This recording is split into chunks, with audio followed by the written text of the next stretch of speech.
ठीक है गाइस, देखो जरा ध्यान से, इसके अंदर हम लोग हीटिंग इफेक्ट पढ़ने जा रहे हैं और heating effect on metal carbonates. Carbonates क्या होते हैं वो जरा ध्यान से देखो, दैट इज CO3 2 नेगेटिव को हम लोग कार्बोनेट्स कहते हैं। ठीक है, अब ये जो कार्बोनेट्स हैं इन पर हीट का क्या इफेक्ट होगा वो सीखने की कोशिश करते हैं। तो हम कहते हैं दुनिया के जितने भी मेटल कार्बोनेट्स हैं, दुनिया के जितने भी मेटल कार्बोनेट्स हैं, उन सभी को जब अपन हीट करेंगे तो वो कन्वर्ट हो जाएंगे मेटल ऑक्साइड प्लस CO2 में कन्वर्ट हो जाएंगे। यहां पर M कौन कौन है, मेटल कौन कौन हो सकते हैं, तो metal is equals to all metal, दुनिया के सारे मेटल्स ऐसा करेंगे। लेकिन M is not equal to sodium, potassium, rubidium और सीजियम, ये चारों ऐसा नहीं करेंगे। सोडियम, पोटेशियम, रुबिडियम और सीजियम ऐसा नहीं करेंगे। हमारी कहानी जो हम पढ़ने जा रहे हैं, इस कहानी के 4 नौटंकी, आई रिपीट द वर्ड नौटंकी, ये नाटक करेंगे। ये जो सोडियम, पोटेशियम, रुबिडियम, सीजियम है, ये कुछ नाटकबाज है।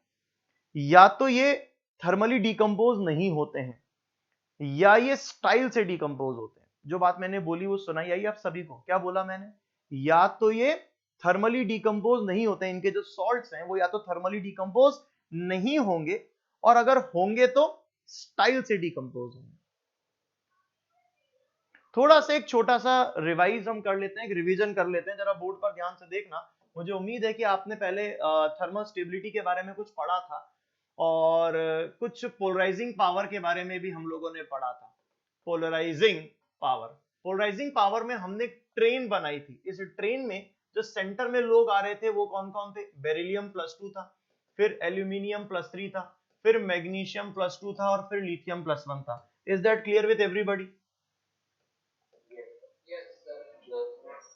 ठीक है, और उसके बाद कौन था? इसके बाद आपको याद हो तो पीछे की तरफ थे कैल्शियम, स्ट्रोंशियम, बेरियम। तो यहां पर था S ब्लॉक वाले कैल्शियम, स्ट्रोंशियम, देन बेरियम, और इन्हीं के पीछे थे Na+, K+, Rb+, और सीजियम प्लस, और इनके आगे था P और D ब्लॉक मेटल्स, वो इनके आगे थे। This is the order of polarising power. इधर से इधर चल रहे थे तो फाई ऑफ मेटल प्लस जो था वो डिक्रीज हो रहा था। याद? इसको हमने कैटेगरी वाइज डिवाइड करा था। हमने कहा था this is the base category, जिनके बेसिस पे हमने इनको और इनको कहा। दीज आर स्ट्रॉन्ग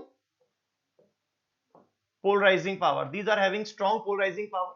इनकी थी मॉडरेट पोलराइजिंग पावर, और इन सभी की थी less polarising power, less polarising power. क्या ये बात सभी बच्चों को याद? इनमें से ये जो हैं, ये चारों, क्या आपको देख के पता लग रहा है पूरी पीरियोडिक टेबल में से इनकी क्या लीस्ट पोलराइजिंग पावर है? हमने एक टॉपिक और पढ़ा था, और वो था थर्मल स्टेबिलिटी। क्या थर्मल स्टेबिलिटी जो हमने पढ़ा था उसमें भी पॉली एटॉमिक वाले केसेस, पॉली एटॉमिक एनायन, क्या पॉली एटॉमिक एनायन वाले जो केसेस थे, उन पॉली एटॉमिक एनायन वाले में क्या पढ़ा था हम लोगों ने? याद दिलाओ कि thermal stability is inversely proportional to polarising power. क्या ये पढ़ा था या नहीं पढ़ा था? यानी कि इन सभी के सॉल्ट की बात करूं तो क्या सोडियम, पोटेशियम, रुबिडियम, सीजियम, जिनकी पोलराइजिंग पावर सबसे कम है, क्या इनके सॉल्ट थर्मली सबसे ज्यादा स्टेबल होंगे पूरी पीरियोडिक टेबल में? ये पढ़ा था आप लोगों ने। और अगर ये चीज को समझाने की कोशिश करूं तो ये आपके सामने रहा कि दुनिया के अंदर जितने भी मेटल कार्बोनेट्स होते हैं उनको सभी को हीट करने पर एक पर्टिकुलर टेम्परेचर पे वो मेटल ऑक्साइड और CO2 में टूट जाते हैं, लेकिन सोडियम, पोटेशियम, रुबिडियम, सीजियम ऐसा नहीं करते। मैंने कहा कि अगर मेरे पास M2CO3 है, M2CO3 है, हीट करने पर do not decompose, do not decompose, rather melts at high temperature, melts at high temperature.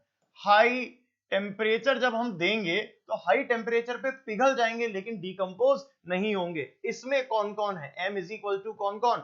Sodium, potassium, rubidium और सीजियम। मैंने वापस से याद दिलाना है, मैंने इन चारों को नाम दिया नौटंकी। क्या नाम दिया? नौटंकी। या तो ये डिकम्पोज नहीं होते हैं, और अगर डिकम्पोज होते हैं तो स्टाइल से डिकम्पोज होते हैं। क्या ये मेरी बात आप सभी बच्चों को याद रहेगी?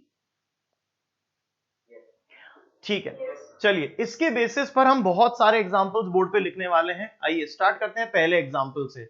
Li2CO3, बताइए हीट करने पर क्या प्रोडक्ट बनाऊं? जल्दी से बताओ। दिव्यांश बता बेटा, क्या बनाऊं?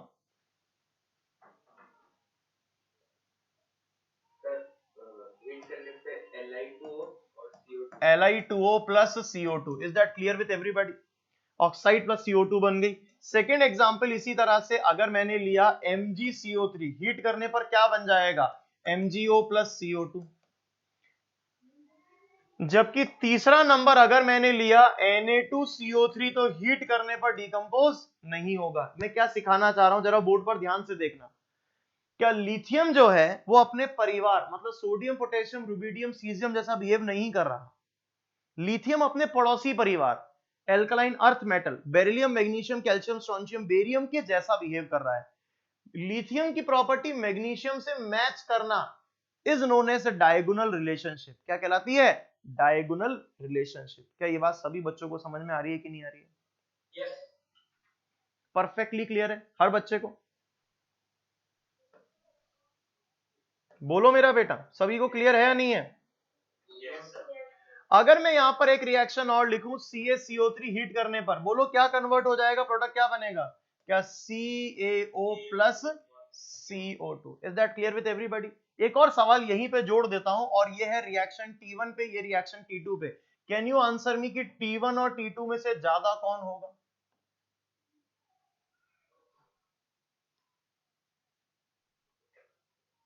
क्या आप में से कोई मुझे बता सकता है? इन दोनों को मैं कंपेयर कर रहा हूं, इन दोनों में T1 और T2 में से ज्यादा कौन होगा?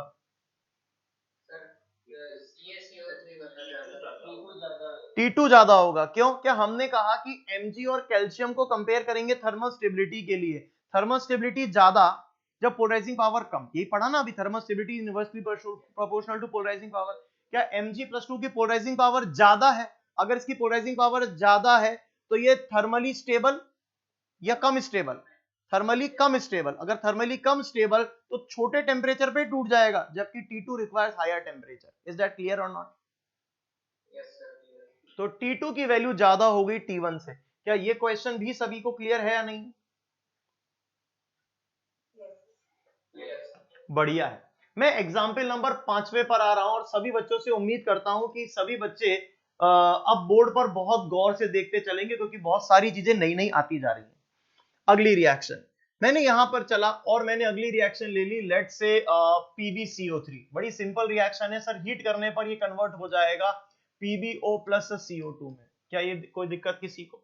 सिक्स्थ नंबर मेरे पास आती है, let's say CuCO3 dot CuOH whole twice. ये रिएक्शन, इसमें मैंने कंपाउंड, स्पेसिफिक कंपाउंड ले लिया, इसको मेलेचाइट कहते हैं। ये कॉपर का ओर है, जिसके अंदर वो कॉपर कार्बोनेट और कॉपर हाइड्रोक्साइड का कॉम्बिनेशन होता है, आइदर 1:1 के रेशियो में और 1:3 के रेशियोज में होता है। इसको एज्यूराइट या मेलेचाइट के नाम से जाना जाता है। चलो वो सब छोड़ो, बस ये ध्यान रखो, इसको हम कहते हैं बेसिक कॉपर कार्बोनेट। क्या कहते हैं इसको? अपन बेसिक कॉपर कार्बोनेट कहा जाता है। क्या कहा जाता है इसको? बेसिक कॉपर कार्बोनेट कहा जाता है। इसको हीट करेंगे तो आप टेंशन मत लो, सिर्फ इसको हीट करो तो सोचो क्या होगा, और इसको हीट करो तो सोचो क्या होगा। इसको हीट करेंगे तो अभी हमने सीख ही लिया, CuO प्लस CO2 बनेगा। इसको हीट करेंगे तो CuO प्लस वाटर बनेगा। तो 2 CuO बन गए, प्लस CO2 बन गई, प्लस वाटर बन गया। क्या बताइए, मेरी बात सभी बच्चों को समझ में आ गई या नहीं आ गई? इजी है। ओके, आगे चलते हैं और रिएक्शंस को समझने की कोशिश करते हैं। मेरे पास एक रिएक्शन है FeCO3। FeCO3 को हीट करेंगे तो क्या बनेगा? FeO plus CO2। अभी हमने थोड़ी देर पहले पढ़ा था कि Fe+3 माइल्ड ऑक्सीडाइजिंग एजेंट है, और उसकी इच्छा होती है कि वो +3 से +2 में आ जाए, लेकिन तब जब सामने वाला चाहेगा, लेकिन उसकी बहुत ज्यादा इच्छा नहीं होती है। लेकिन ऑन द अदर हैंड, अगर ऑक्सीजन हम लेकर आए, ऑक्सीजन एक ऑक्सीडाइजिंग एजेंट होती है, और उसकी इच्छा होती है कि सामने वाले को धमाधम ऑक्सीडाइज कर दें। सोचो कि ये कितने हाई टेम्परेचर पे रिएक्शन होती होगी। उस हाई टेम्परेचर पे बनने वाला FeO क्या बहुत ज्यादा हॉट कंडीशन में बनता होगा।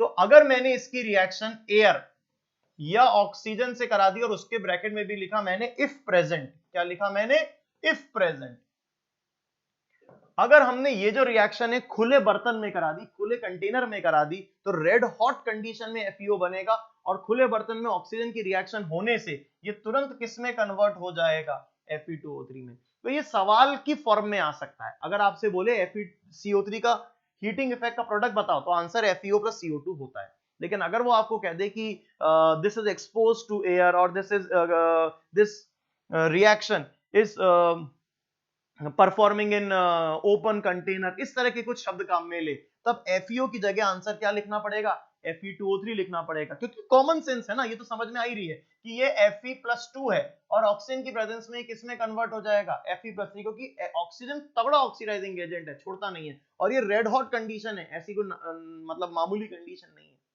क्या मेरी बात सभी बच्चों को क्लियर है? क्या यहां तक 7 नंबर आपको समझ में आ गया? अगर मैं आपसे पूछूं FeCO3 का हीटिंग इफेक्ट, तो आंसर क्या दोगे? FeO ही दोगे। ऑन द अदर हैंड अगर आपसे ये पीबी, मैंने ऊपर जानबूझ के पहले लिख दिया, पीबी में एयर भी प्रेजेंट है, तब भी Pb+2 पे गाड़ी रोक दोगे, क्योंकि Pb+4 बनाने की औकात नॉर्मली एयर या ऑक्सीजन की नहीं होती है, बहुत स्पेसिफिक कंडीशन दी जाती है, तब जाकर Pb+4 में कन्वर्ट होता है, अदरवाइज Pb+4 नहीं बनाता। तो आयरन जैसा मामूली आदमी तो कन्वर्ट हो रहा है, लेकिन पीबी नहीं होगा, क्योंकि वो खुद एक स्ट्रॉन्ग ऑक्सीडाइजिंग एजेंट है। जब वो +4 में जाता है तो वो +4 में नहीं जाना चाहता, ऐसा मान सकते हैं। क्या ये बात सभी बच्चों को क्लियर है, नहीं? नंबर 8 सवाल, 8 सवाल की और एक खूबसूरती है, Ag2CO3। जब हम Ag2CO3 को हीट करते हैं तो व्हाट वी थिंक इज कि Ag2O बन जाएगा सर और CO2 निकल जाएगी। यस, बिल्कुल सही बात है, लेकिन प्रॉब्लम यहां पर एक और नई आती है, और वो क्या, क्या ये T1 टेम्परेचर पे मान लो मैंने इसको कोई हीट कर दिया, आपको मालूम है कुछ वर्ड मैं बोल रहा हूं, नोबल मेटल, आपको भी पता होगा, नीचे Ag, Hg, Pt, Au, Pt, ये जितने भी होते हैं नीचे वाले, these are least reactive metals. ये किसी के साथ रहना ही नहीं चाहते, अगर रहते होते तो हम इनके मतलब ऑर्नामेंट्स या इस तरह की चीजें नहीं बनाते, क्योंकि ये चीजें एनवायरमेंटल एयर से रिएक्शन कर लेते, जबकि करते नहीं। These are noble metals. इसका मतलब ये जो Ag2O है, इसमें Ag की ऑक्सीजन के साथ रहने की टेंडेंसी कम है। मैं रिपीट करता हूं, इसका मतलब इसमें Ag की ऑक्सीजन के साथ रहने की टेंडेंसी कम है। तो देखा जाए तो टेम्परेचर ऑलरेडी सिस्टम का बहुत ज्यादा है, तो लगभग T1 T2 almost same temperature है, और ये अपने आप से ऑक्सीजन को भी मुक्त कर लेगा, ऑक्सीजन को बोलेगा तू जा, मेरे को रहना ही नहीं तेरे साथ। तो अगर आपके एग्जाम में सवाल आता है तो आप इसकी नेट रिएक्शन लिखते हैं। नेट रिएक्शन वर्ड में लिखना ही नहीं चाहता, मैं तो कह रहा हूं कि खुद ही ऐसे ही लिखते हैं कि आपको अगर बोला जाए Ag2CO3 की हीटिंग बताओ, तो आप प्रोडक्ट क्या बनाओगे, Ag plus O2 plus CO2 बनाओगे, ना कि Ag2O प्लस CO2 बनाओगे।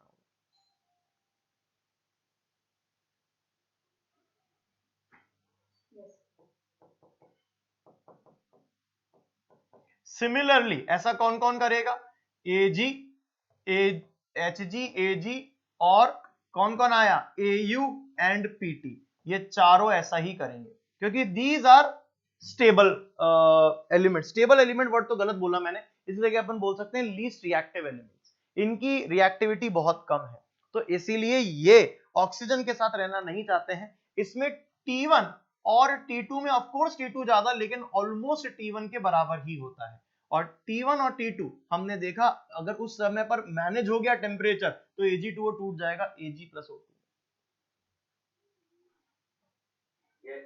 क्या मैंने पूरे बोर्ड पर इस समय कार्बोनेट्स की हीटिंग लिखी है? क्या सभी बच्चों को क्लियर है? किसी बच्चे को दिमाग में थॉट आ रहा है कि सर ये बैठ नहीं रहा है मामला, कोई ऐसा एग्जाम्पल जो बोर्ड पे मैंने लिखा है और आपसे बैठ नहीं रहा है?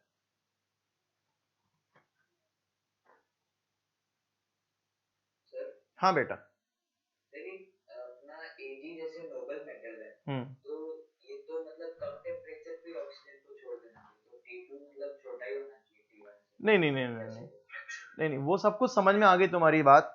अगर ये ऐसा तुम सोचते हो तो तुमको याद करो पॉली एटॉमिक और मोनो एटॉमिक के केसेस की हम बात याद कराते हैं थर्मल स्टेबिलिटी की।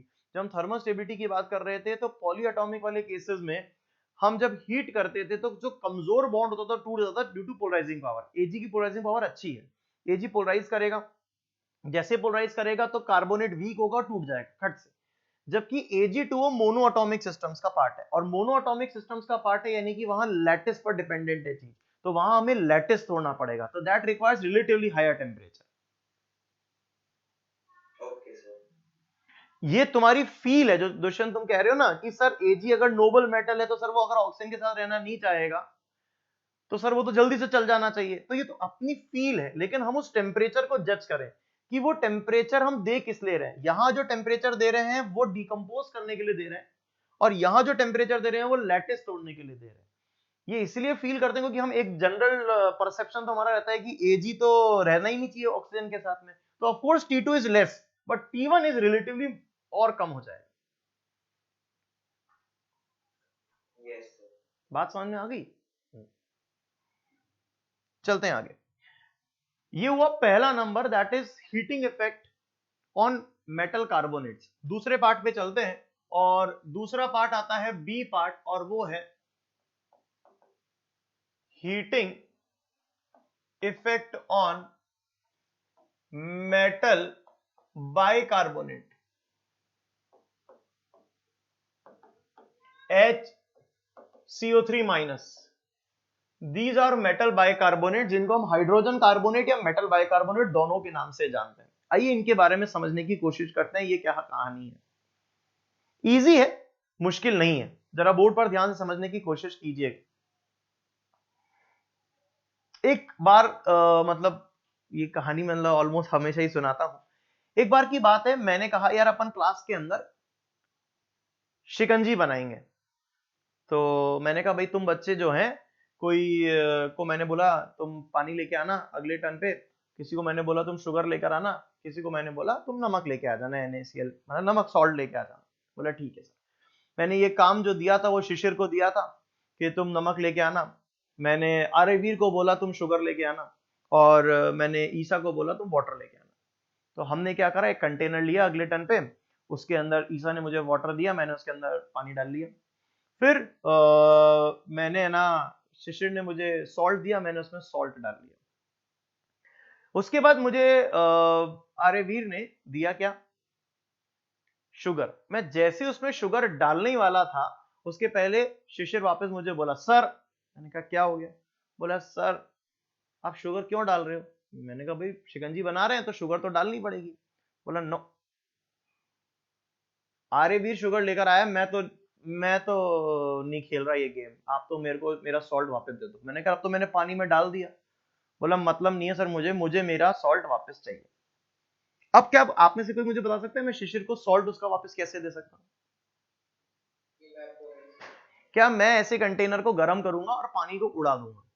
क्या पानी उड़ जाएगा उड़ जाएगा उड़ जाएगा, आखिरी के अंदर बचेगा NaCl सॉल्ट, मैं बोलूंगा ले भाई शिशिर तेरा NaCl सॉल्ट।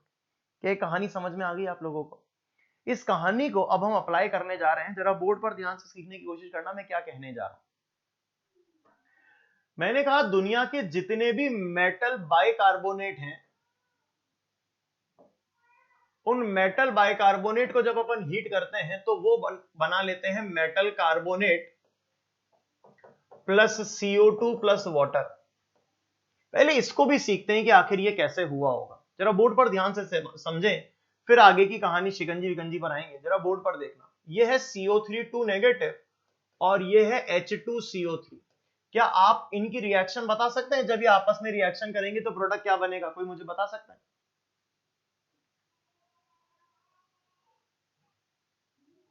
ये सब छोड़ो, इधर भूल जाओ, उधर देखो और बताओ क्या बनेगा बेटा। ऐसा क्यों?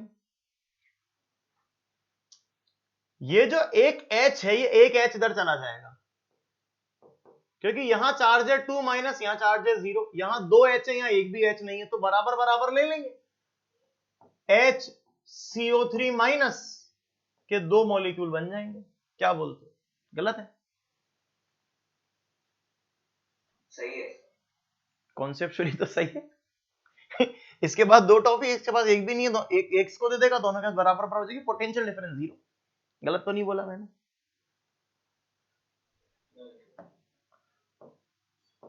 अभी जरा बोर्ड पर ध्यान से देखना, जो मैं समझाने चाहता हूं आप लोगों को। क्या H2CO3 एक्चुअली है क्या? H2CO3 तो H2 और CO2 है, जिसको सोडा वाटर कहते हैं। सोडा वाटर कहते हैं ना इसको, पानी में CO2 डाल दो तो सोडा वाटर कहलाता है। तो H2 और CO2 के कॉम्बिनेशन को H2CO3 कहते हैं। कोल्ड ड्रिंक में पीते हैं ना हम, वो यही तो होता है। तो खुद सोचो कि जब कार्बोनेट में H2O और CO2 मिलाएंगे तो बाइकार्बोनेट बनेगा। तो बाइकार्बोनेट को अगर अपन हीट करेंगे तो क्या क्या बनेगा? क्या ये बात समझ में आ रही है या नहीं आ रही? यस सर, आ रही है। तो मैंने यहां पर यही बोला कि मेटल बाइकार्बोनेट है HCO3 माइनस, उनको हीट करेंगे तो क्या बन जाएगा? CO3 2 minus plus CO2 plus water. गलत तो नहीं बोला अपन? क्या ये बात अब सबको याद रहेगी कि बाइकार्बोनेट को हीट करने पर हम metal carbonate plus CO2 plus water बनाते हैं? ये कॉमन सेंस है। अब मेरे को लगता है सभी बच्चों को ये क्वेश्चन तो आ गया।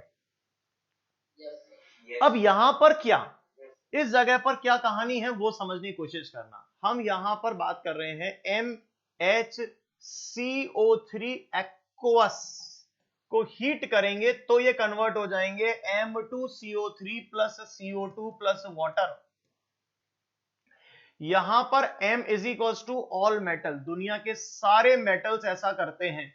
जबकि MHCO3 सॉलिड हीट करेंगे तो वो कन्वर्ट हो जाएंगे M2CO3 plus CO2 plus water में। और यहां पर M is equal to NaKRbCS only. दुनिया में केवल यही चार है। नोट डाल के इस बात को लिखता हूं, only HCO3 negative salts of Na plus K plus Rb plus CS plus exist in solid form।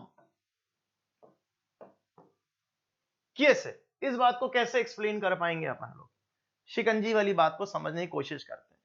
दुनिया के सारे मेटल बाइकार्बोनेट्स, सारे मेटल, इन चारों को भी बोल रहा हूं मैं, सारे के सारे मेटल बाइकार्बोनेट पानी में एग्जिस्ट करते हैं। Point number 1। हम ये सोचते हैं कि गर्म करते हैं और पानी को हटा देते हैं और सारी चीजें हमें सॉलिड फॉर्म में मिल जाएंगी। क्या पानी को गर्म करते हैं तो लगभग 100 डिग्री सेल्सियस पे पानी उड़ेगा? बाकी सबकी थर्मल स्टेबिलिटी जो थी वो कम थी, तो बाकी सब पानी के उड़ने तक डिकम्पोज हो गए। यानी कि सभी के सभी एक्वस मीडियम में ही डिकम्पोज हो गए। जबकि सोडियम, पोटेशियम, रुबिडियम, सीजियम की थर्मल स्टेबिलिटी ज्यादा थी। उनमें जब पानी को उड़ाया गया तो पानी उड़ गया और वो डिकम्पोज नहीं हुए, वो सॉलिड फेज में आ गए। लेकिन उसके बाद हीट करोगे तब वो कन्वर्ट हो जाएंगे कार्बोनेट्स में। क्या मेरी बात समझ में आ रही है? और समझाता हूं। एग्जाम्पल यहां लिखूंगा, शायद आप बेहतर समझोगे। एग्जाम्पल नंबर 1 मैंने यहां लिखा LiHCO3। Can you tell me कि मैं यहां क्या लिखूं, एक्वस लिखूं या सॉलिड लिखूं? एक्वस। दुनिया के सारे मेटल बाइकार्बोनेट एक्वस फेज में ही हीट करने पर डिकम्पोज हो जाते हैं। किसके अंदर बोलो? Li2CO3 plus CO2 plus water में। ये फर्दर डिकम्पोज होगा, that I know and you know. उससे कोई मतलब दोबारा लिखने की जरूरत नहीं है। वो टेम्परेचर दोगे तो कार्बोनेट हो जाते हैं, हम पहले पढ़ चुके हैं। अभी हम सिर्फ इस रिएक्शन को पढ़ रहे हैं। इसका भाई, पड़ोसी भाई, MgHCO3 होल ट्वाइस। यहां पर क्या लिखूं ब्रैकेट में?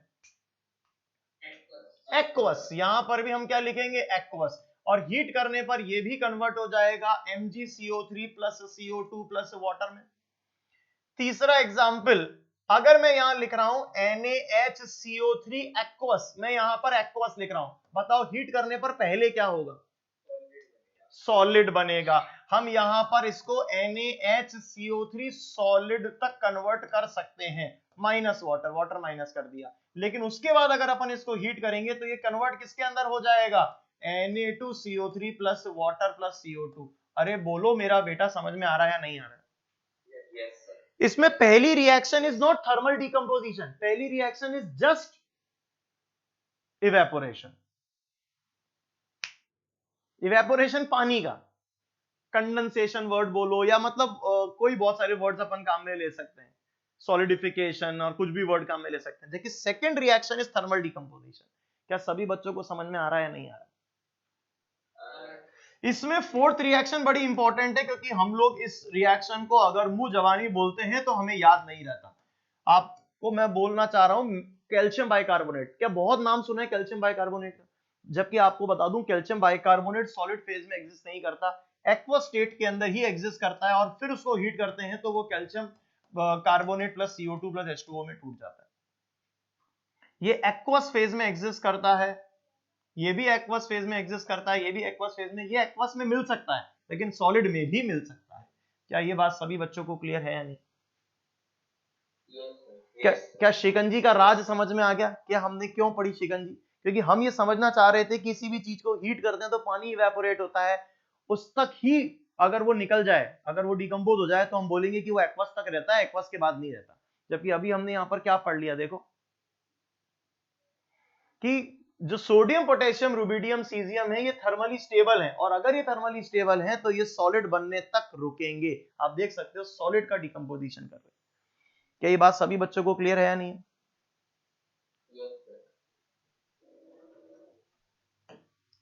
अगले नंबर पे चलते हैं और सी पार्ट पे आते हैं। सी पार्ट है और वो है heating effect on metal sulphate. Heating effect on metal sulphate. Sulphate is SO4 2 negative. Heating effect on metal sulphate, sulphates की हीटिंग कर रहे हैं। जरा बोर्ड पर देखें, हर एक रिएक्शन जरूरी है, तभी अलग अलग लिखवा रहा हूं, नहीं तो सिमिलरली करके छोड़ देता। बोर्ड पे जरा ध्यान से देखना। दुनिया के जितने भी मेटल सल्फेट है MSO4, उनको जब अपन हीट करते हैं तो वो क्या करते हैं, जरा बोर्ड पर ध्यान से देखना। मेटल सल्फेट जब अपन उनको हीट करते हैं तो हम ये देखते हैं कि जब टेम्परेचर की value less than 800 degree Celsius होती है तो ये ऑक्सीजन इसको दे देगा, यहां बन गया मेटल ऑक्साइड प्लस SO3। ये ऑक्सीजन इसको देगा तो SO3 बचा, SO3 लिख दिया, ठीक है। लेकिन अगर टेम्परेचर की value greater than 800 degree Celsius होती है तो क्या होता है, ये तो वही बनता है मेटल ऑक्साइड। लेकिन यहां प्रॉब्लम क्या होती है, सोचो इतने हाई टेम्परेचर पे SO3 भी फर्दर टूट जाता है और हमें मिलता है SO2 plus O2। SO2 plus O2। क्या ये बात सभी बच्चों को क्लियर है या नहीं? बोर्ड पर जरा ध्यान से देखें कि यहां सल्फर की ऑक्सीडेशन स्टेट +6 है, यहां पर भी सल्फर की ऑक्सीडेशन स्टेट +6 है, यानी कि ये कोई रिडॉक्स रिएक्शन नहीं है। लेकिन यहां सल्फर आ गई +4 में। बताइए अगर +6 से +4 में आई तो कोई चीज रिड्यूस हुई, अगर कोई चीज रिड्यूस हुई तो इट्स कंपलसरी कि हम किसी ना किसी चीज को ऑक्सीडाइज करेंगे। ऑक्सीजन को कर दिया -2 ऑक्सीडेशन स्टेट होती है जनरली, वो कन्वर्ट किस में हो गई, 0 ऑक्सीडेशन स्टेट में। तो ये एक तरह की रिडॉक्स रिएक्शन हो गई।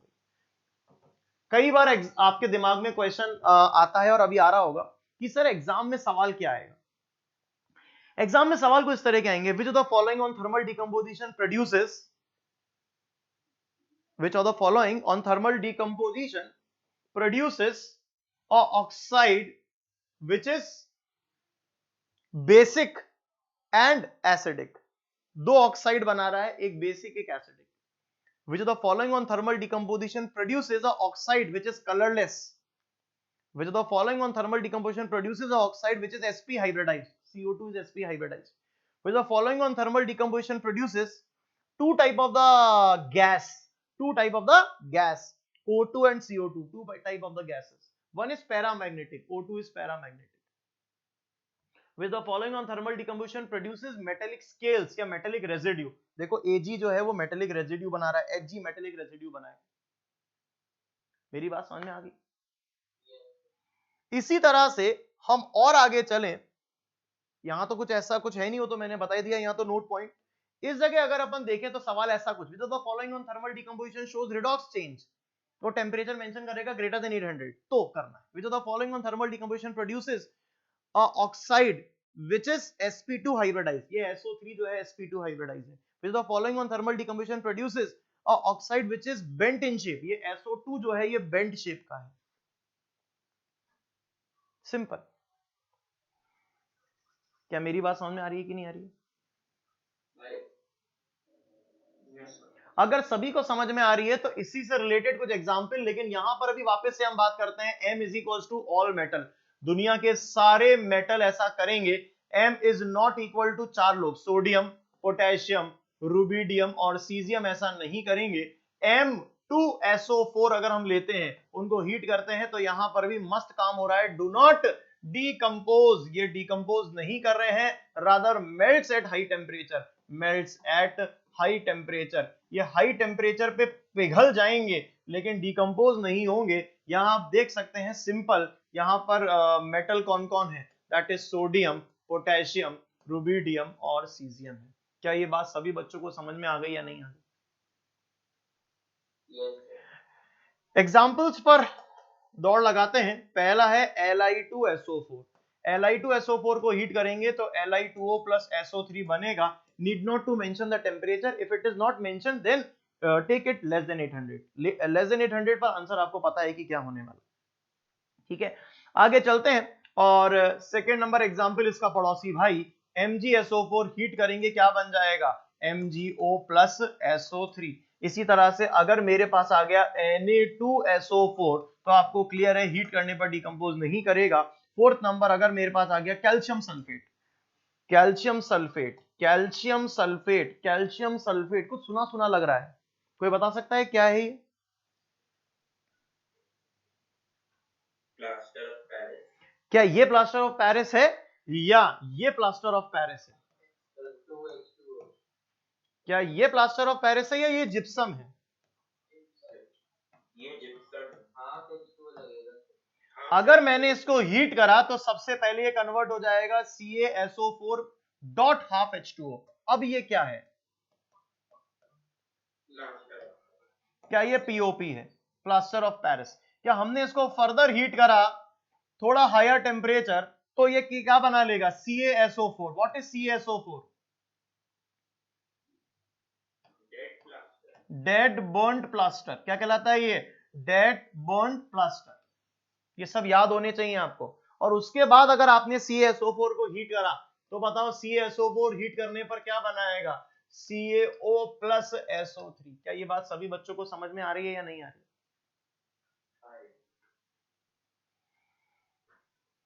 बोलो, कोई कंफ्यूजन? इसी तरह से अगर मेरे पास आता है CuSO4 copper sulphate, CuSO4 dot 5H2O, क्या मुझे बता सकता है कोई इसका नाम?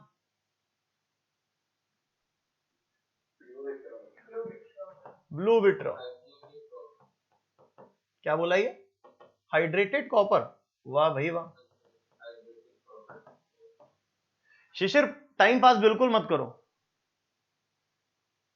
बिल्कुल मत करो टाइम पास। CuSO4.5H2 को जब आप हीट करोगे तो वो कन्वर्ट हो जाता है CuSO4 डॉट वाटर में, this is bluish in colour.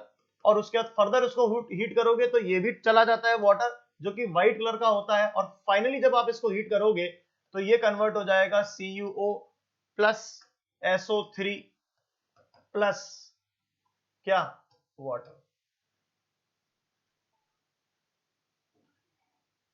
अभी कल आपकी शीट जो है ना केमिकल बॉन्डिंग की, वो मैं डिस्कस कर रहा था शाम वाले बैच में, तो उसमें क्वेश्चन था which the following on heating produces oxygen gas. आपको एक बात बताऊं, उसमें आंसर ये भी था, जो CuO है उसको हीट करने पर, अच्छा खासा हीट करने पर आपको याद होगा ये Cu2O प्लस ऑक्सीजन बना देगा। आप में से कौन मुझे एक्सप्लेन कर रहा है कि ये येलो वाली रिएक्शन कैसे हुई, ये येलो वाली जो रिएक्शन है कैसे हुई, CuO Cu2O प्लस ऑक्सीजन में कैसे कन्वर्ट हो गया, कोई बता सकता है मुझे?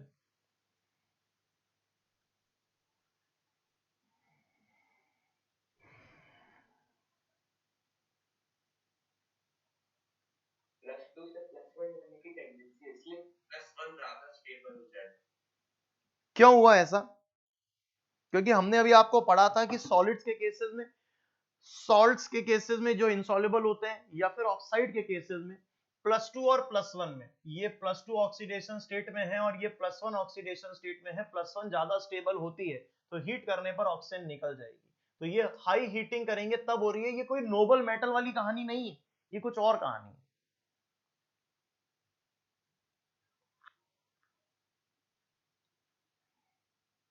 ऐसा इनफैक्ट ऐसा नहीं कि इस जगह पर, हर जगह पर मान के चलना, हर जगह पर ऐसा होगा।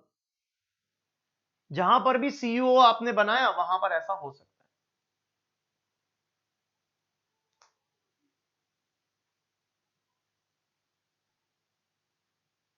चले बढ़े आगे, आगे चलते हैं और नंबर 6 रिएक्शन पे आते हैं और आप मुझे आंसर बताएंगे। Ag2SO4 को हीट करेंगे क्या होगा?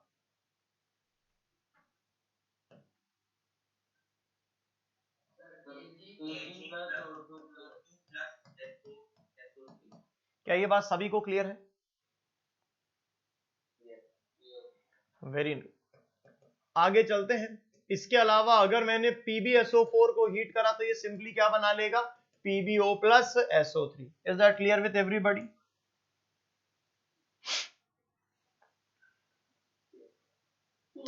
बोर्ड पर बड़ा गौर से देखना, अगली एक एग्जांपल लेने जा रहा हूं। एग्जांपल है FeSO4 को हीट करेंगे क्या होगा? क्या बना लेगा? FeO + SO3। लेकिन कहानी में थोड़ा सा एक ट्विस्ट है। क्या आप लोगों को याद है अपन ने एक चीज पढ़ी थी कि H2SO4 ऑक्सीडाइजिंग एजेंट होता है? मैं आपको एक दिन टाइप्स ऑफ केमिकल रिएक्शन थोड़ा थोड़ा पढ़ाने लग गया था, तब मैंने आपको बताया था कि H2SO4 HNO3 ऑक्सीडाइजिंग एजेंट होते हैं। याद है आप लोगों को? ठीक है, ये SO3 है, उसी H2SO4 का ऑक्साइड। ये एक तरह का ऑक्सीडाइजिंग एजेंट है, और ऑक्सीडाइजिंग एजेंट है तो ये इसको ऑक्सीडाइज करेगा +2 से +3 में, और ये कन्वर्ट हो जाएगा Fe2O3 प्लस ये खुद कन्वर्ट हो जाएगा SO2 में। इसने इसको ऑक्सीडाइज कर दिया। अगर ऑक्सीडाइज कर दिया तो +2 से किस में आ गई गाड़ी? +3 में। अगर ऐसा है तो मैंने इसका टोटल लगाया रिएक्शन का, तो मुझे पता लगा कि FeSO4 को जब अपन हीट करते हैं तो हमें मिलता है Fe2O3 + SO2 + SO3। किसी ने कहा सर अब SO3 क्यों लिख रहे हो आप? ये बचा हुआ SO3 है, बच गया। कैसे पता लगा बच गया? बैलेंस करोगे तो भी पता लग जाएगा। ट्वाइस ऑफ FeO, Fe 2 हो गए, सल्फर 2 हो गए, 2 सल्फर, ऑक्सीजन 8 है, 3 2 5 और 3 8। ये SO3 कौन सा है? रिमेनिंग SO3 है जो बच गया। तो क्या ये ऑटोमेटिक एक रिडॉक्स रिएक्शन हो गई? क्या इसको IMR कहेंगे? Intermolecular redox. अपने आप नहीं हुई, हमने कराई है हीट करने पर ये IMR है, इंटरमॉलिक्यूलर रिडॉक्स। क्या हम चले थे आयरन के +2 से और लैंड अप कहां करे? आयरन के +3 पर। क्या बताओ मेरे बच्चे, सभी बच्चों को समझ में आ गई है मेरी बात या नहीं आई?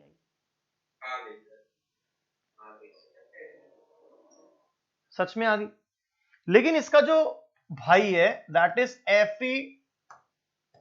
Fe2SO4 होल थ्राइस, इसको हीट करेंगे तो क्या होगा? क्या इसमें ऑलरेडी Fe+3 में है? तो कुछ होगा ही नहीं। क्या आंसर आएगा डायरेक्ट बताओ, बोलिए क्या आंसर आएगा? सर होगा ही नहीं, क्योंकि ऑक्सीजन के साथ ऑक्साइड बना के और ऊपर कहां जाएगा? अरे तो ऑक्साइड बनाएगा या वो भी नहीं बनाएगा?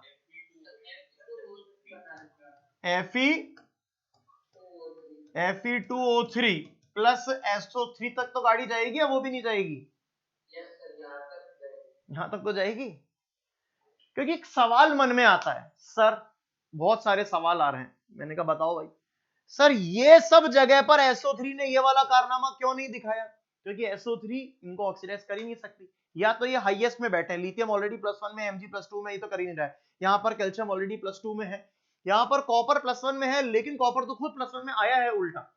यहाँ पर Ag भी 0 में आया है, वो तो आया है, वो तो जाने ही नहीं चाहता ऊपर उल्टा। Pb +4 में ले जाने की औकात सल्फेट की तो होती नहीं। कंसर्न H2O4 को स्ट्रॉन्ग ऑक्सीडाइजिंग एजेंट तो है नहीं, तो यहां पर भी नहीं होगा। Fe में पॉसिबल था जो हमने कर दिखाया, Fe+3 ऑलरेडी हाईएस्ट में बैठा है, लेकिन एक और है मेरे पास इसके जैसा एक SnSO4, SnSO4 बिल्कुल इसके जैसा है। कैसे इसके जैसा है, कौन मुझे बता रहा है बिल्कुल इसके जैसा क्यों है SnSO4?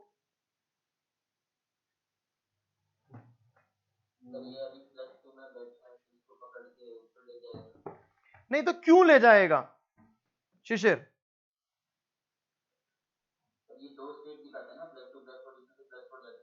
कैसे पता तेरे को +4 ज्यादा स्टेबल होती है?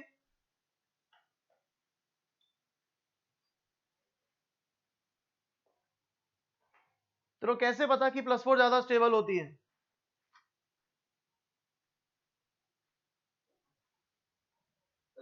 ऊपर वाले जो होते हैं जिसमें 13, 14, 15 में +4 is highest, higher oxidation state ज्यादा स्टेबल है। इनर्ट पेयर इफेक्ट में हम लोगों ने पढ़ा कि जो हायर मेंबर्स हैं boron, carbon and nitrogen family में, इनकी हायर ऑक्सीडेशन स्टेट ज्यादा स्टेबल होती है ऊपर के मेंबर्स में। जैसे कि बोरोन फैमिली में बात करेंगे तो गैलियम, इंडियम अपनी हायर ऑक्सीडेशन स्टेट में रहते हैं। वैसे ही कार्बन फैमिली में अगर अपन बात करेंगे तो वहां पर जो ऊपर वाले दोनों एलिमेंट्स हैं, कौन कौन से, जर्मेनियम और एसएन अपनी हायर ऑक्सीडेशन स्टेट में रहते हैं। वैसे अगर अपन नाइट्रोजन फैमिली में बात करेंगे तो वहां के दो मेंबर दैट इज एंटीमनी और आर्सेनिक, ये अपनी हायर ऑक्सीडेशन स्टेट में रहते हैं बजाय लोअर के। जबकि लास्ट मेंबर जो होते हैं उन वो स्टेबल होते हैं अपनी कौन सी ऑक्सीडेशन स्टेट के अंदर, that is lower oxidation state में। तो यहाँ पर एसएन की टेंडेंसी है वो +2 से +4 में जाए, और अगर एसएन की टेंडेंसी है कि अगर वो +2 से +4 में जाए तो यहां पर बन जाएगा SnO2 प्लस SO3, डायरेक्टली लिख दिया, SO3 नहीं SO2, ये +4 में आ गया। अब यहां पर SO3 बनेगा कि नहीं बनेगा, कैसे पता लगेगा? SO3 बचेगा कि नहीं बचेगा कैसे पता लगेगा? बैलेंसिंग से, और हम बिल्कुल क्लियरली देख पा रहे हैं कि यहां पर SO3 नहीं बनेगा, बैलेंस्ड रिएक्शन।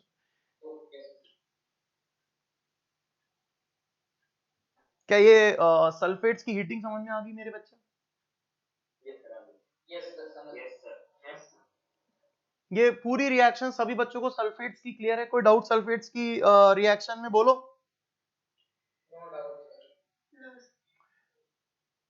पक्के से?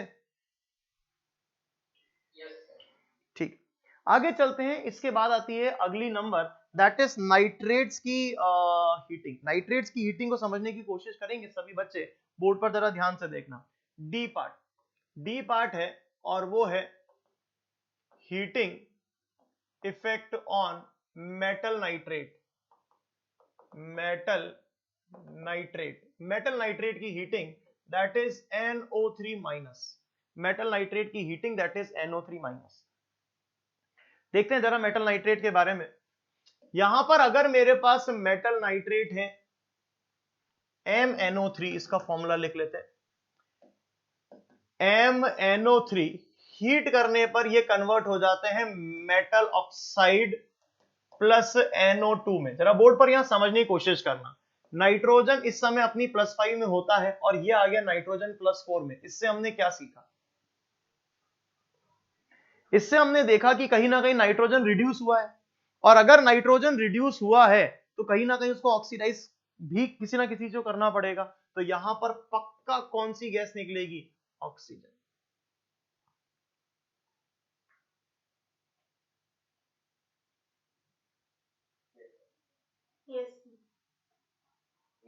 क्या सभी बच्चों को यहां तक मेरी बात समझ में आ गई? आगे चलते हैं, आगे चलते हैं। इसमें हमने क्या देखा? M is equals to all metal, दुनिया के सारे मेटल्स ऐसा करेंगे, all metals. But M is not equal to what? Sodium, potassium, rubidium, caesium. इनका कहानी क्या थी? या तो ये डिकम्पोज नहीं होते, और अगर होते हैं तो स्टाइल से डिकम्पोज होते हैं। तो let's have a look. MnO3, MnO3 इनका फॉर्मूला है, डैश भी नहीं लगाता। MnO3, यहां पर M is equal to sodium, potassium, rubidium और सीजियम है। आप इनको जब हीट करोगे तो ये स्टाइल से डिकम्पोज हो रहे हैं। पता है ये क्या बना रहे हैं? मेटल नाइट्रेट, MnO2 बना रहे हैं। ये क्या बना रहे हैं? ये MnO2। क्या ये नाइट्राइट हो गए? क्या ये कौन हो गए? नाइट्राइट। ऑक्सीडेशन स्टेट इधर कितनी है, क्या अभी समझा ही, +5 है। तो अगर ये चेंज होके +3 में आ गए, नाइट्राइट में तो +3 होती है, तो कहीं ना कहीं रिडक्शन हुआ, तो ऑक्सीडेशन होना जरूरी है, तो क्या यहां पर भी O2 गैस निकलेगी। इनफैक्ट इस समय पर इनको फर्दर ऑक्सीडाइज करने पर ये कन्वर्ट हो जाते हैं मेटल ऑक्साइड +N2 में। अगेन +3 से 0 ऑक्सीडेशन स्टेट आई तो पक्का यहां पर O2 निकलेगी।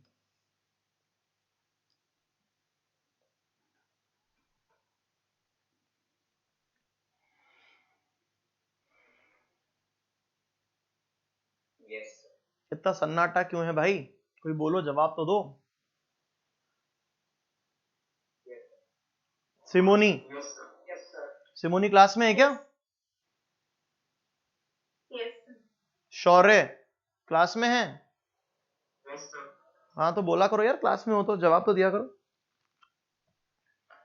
आपको अगर किसी भी बच्चे को लग रहा है कि सर आज एक टॉपिक पढ़ा रहे हैं, ठीक है, एक टॉपिक और खत्म हुआ, तो ध्यान रखना इस टॉपिक को अगर आपने लर्न नहीं करा, ये रिएक्शंस को हाथ से लिख लिख के लर्न नहीं करा, तो मतलब सोचो मैंने आपको क्या किया, मैंने आपको कम से कम 100 रिएक्शंस को इस तरह का कंक्लूजन लिखकर टोटल कितनी करिए, 7-8 रिएक्शन में कन्वर्ट कर दिया है। अब किसी भी मेटल पे डाल दो, सारे आंसर आ जाएंगे खटाखट खटाखट। चलिए एग्जाम्पल पे चलते हैं, एग्जाम्पल्स पे चलते हैं। एग्जाम्पल नंबर 1, LiNO3, बोलो हीट करने पर क्या बनेगा?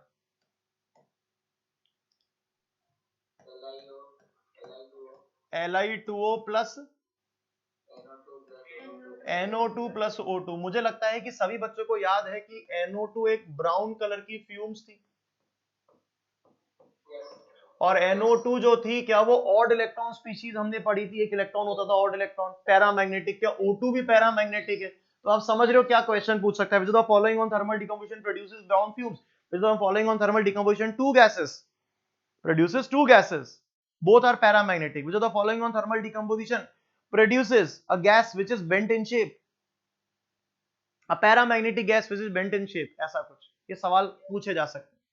आगे चलते हैं, इसी तरह से इसका पड़ोसी भाई MgNO3 होल ट्वाइस, हीट करने पर क्या बनाएगा? MgO plus NO2 plus O2। यहां पर मेरे पास कैल्शियम नाइट्रेट है, CaNO3 होल ट्वाइस, हीट करने पर ये क्या बनाएगा? CaO plus NO2 plus O2। Fourth मेरे पास है NaNO3, जल्दी से शिशिर मुझे जवाब देगा, शिशिर, सिर्फ शिशिर, ये NaNO3 हीट करने पर क्या बनाएगा? बोल बेटा। NaNO2 प्लस O2, और NaNO2 फर्दर हीट करने पर क्या बनाएगा? Na2O plus N2 plus O2। क्या बात समझ में आ गई या नहीं आ गई? सभी को क्लियर है? अगली रिएक्शन है AgNO3। जसप्रीत आंसर दो बेटा, AgNO3 हीट करने पर क्या बनाएगा?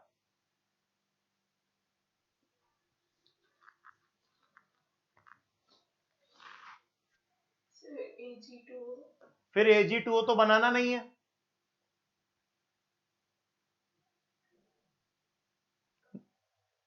मैंने बोला था ना noble metals. Ag plus O2 plus NO2, Ag plus O2 plus O2 plus NO2, ऐसा मान लो कहानी तो वही रहेगी। अरे हाँ या ना, बैलेंस कर नहीं रहे, जस्ट प्रोडक्ट लिख रहे हैं अपन।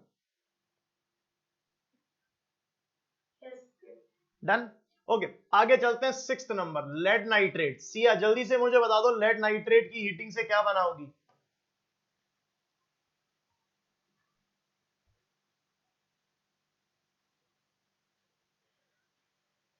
sir,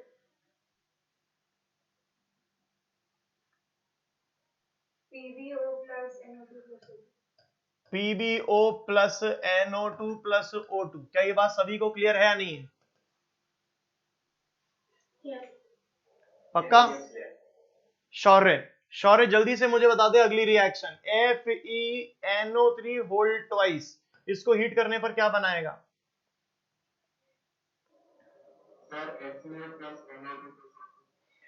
क्या तेरे को पिछली वाली पेज की रिएक्शन याद है क्या, सल्फेट वाली पेज की रिएक्शन? उसमें हमने क्या किया था, क्या SO3 एक ऑक्सीडाइजिंग एजेंट था, तो उसने Fe+2 को कन्वर्ट कर दिया था Fe+3 में। तेरे को नहीं लगता हो कि उसके पिताजी यहाँ बैठे हैं O2 के नाम से? क्या करेगा बोल प्रोडक्ट?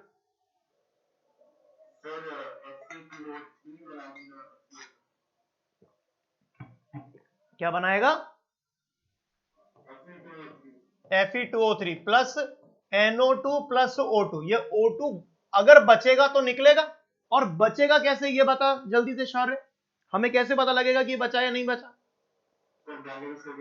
बैलेंस कर देते हैं, कर जल्दी से बैलेंस इसको।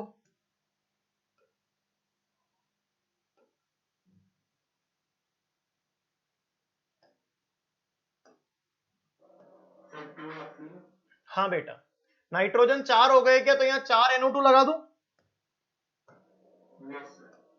तो यहां हमने 4 NO2 लगा दिया। ऑक्सीजन काउंट कर कितनी आ रही है?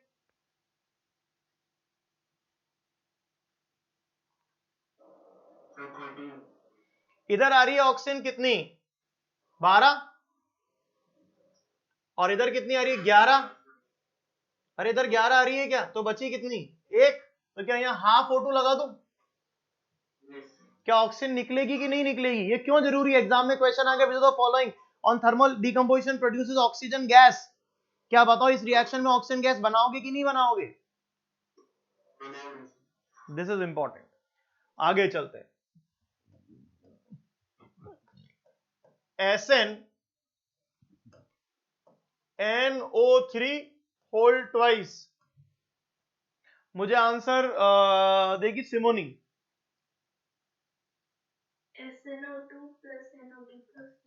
SnO2 plus NO2 plus O2। क्या श्योर हो O2 निकलेगी?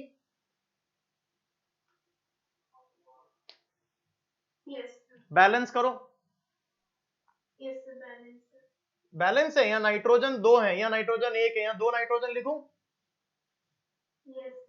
कितनी नाइट्रोजन हो गई? यहाँ पर 6 हो गई, यहाँ पर भी कितनी है? 6।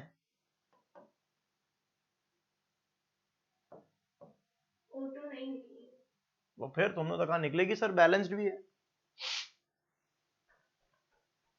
क्या मेरी बात सभी बच्चों को यहां तक क्लियर है या नहीं? एग्जाम्पल समझ में आ रहे हैं या नहीं आ रहे हैं?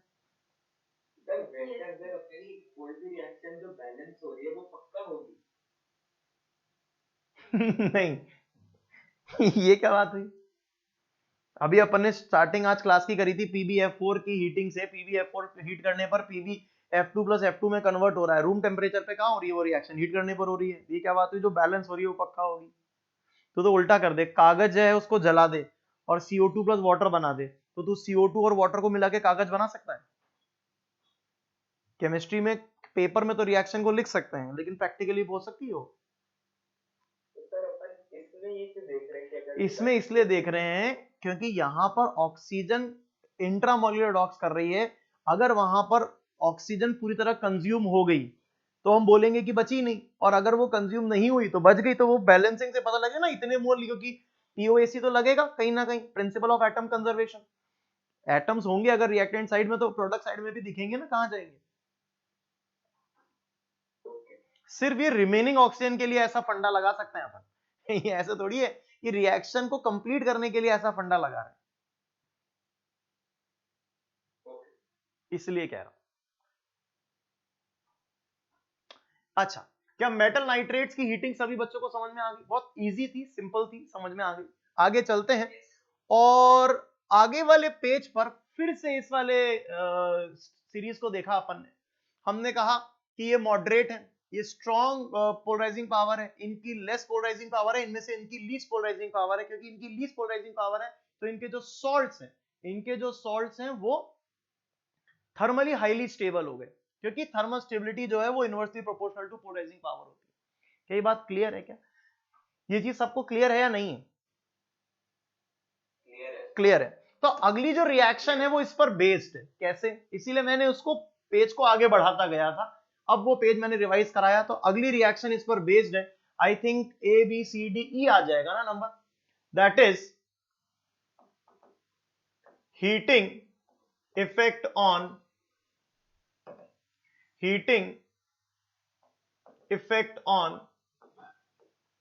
metal oxalate, C2O4 2 minus oxalate है। ये सब पॉलीएटॉमिक्स पढ़ रहे हैं अपन, पॉलीएटॉमिक स्पीशीज पढ़ रहे हैं।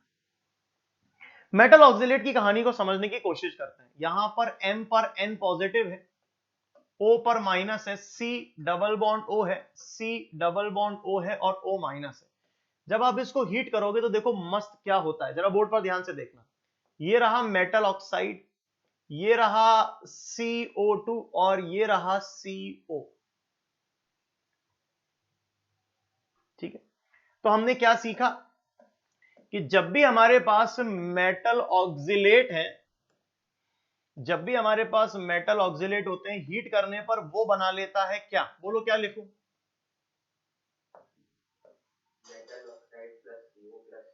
Metal oxide plus CO2 plus CO। यहां पर हम लोग बना रहे हैं metal carbonate plus carbon monoxide. यानी कि हमने अभी यह गठबंधन तोड़ा नहीं, इसको साथ रहने दिया, मेटल ऑक्साइड और CO2 को एक साथ रहने दिया। This is occurring at temperature T1 and named as step 1। इसको हम स्टेप 1 लिख रहे हैं। फिर हम इसको फर्दर हीट करेंगे एट T2 टेम्परेचर और हम उसको कह देते हैं स्टेप 2। और तब आप जो कह रहे हो वो बन जाएगा, that is metal oxide plus CO2 बन जाएगा। मेटल ऑक्साइड प्लस CO2 बन जाएगा। अब यहां जरा बोर्ड पर बहुत ध्यान से देखना, यहां पर M is equals to M first, M second और M थर्ड लिख रहा हूं। वेयर M फर्स्ट क्या है? M first is Na plus K plus Rb plus CS plus. क्या इन चारों में ओनली स्टेप 1 होगा? क्यों? स्टेप 2 आप जानते हो ना नहीं होगा इन चारों में। क्या इनका कार्बोनेट ब्रेक करता है कि नहीं करता? नहीं करेगा। तो इसका ओनली स्टेप नंबर 1 हो रहा है। आगे चलते हैं। M सेकेंड, M सेकेंड, ये जो 1 और 2 लिख रहा हूं ना, इसके दो शौर्य माइक बंद कर, बोर्ड पर जरा ध्यान से देखना। ये M फर्स्ट और M सेकेंड लिख रहा हूं ना, इसके दो फायदे हैं। एक तो ये बताने के लिए कि 1 2 3 कुछ अलग अलग तरीके के मेटल्स हैं। दूसरा, इससे थोड़ा थोड़ा और पकड़ में आ जाती है। 1 लिख रहा हूं तो +1 ऑक्सीडेशन स्टेट लिख रहा हूं, 2 मतलब +2 ऑक्सीडेशन स्टेट लिखने वाला हूं। देखो जरा बोर्ड पर, लेकिन यहां पर केवल 3 लोग आएंगे, कैल्शियम +2, स्ट्रोंशियम +2 और बेरियम +2। क्या इसके पहले वाली जो अपन ने ट्रेन पढ़ी थी, उस ट्रेन में इनकी पोजीशन क्या थी?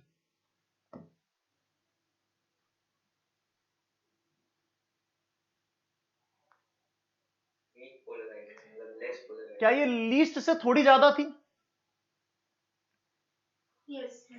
तो इनकी थर्मल स्टेबिलिटी क्या लीस्ट से थोड़ी सी कम हो गई? Yes.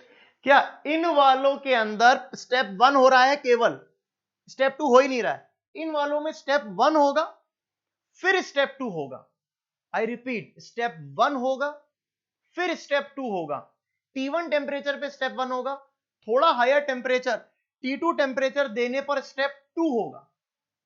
जबकि इनके आगे वाले सारे, उनमें स्टेप 1 स्टेप 2 एक साथ ही हो जाएगा। क्यों हो जाएगा? क्योंकि थर्मली अनस्टेबल है।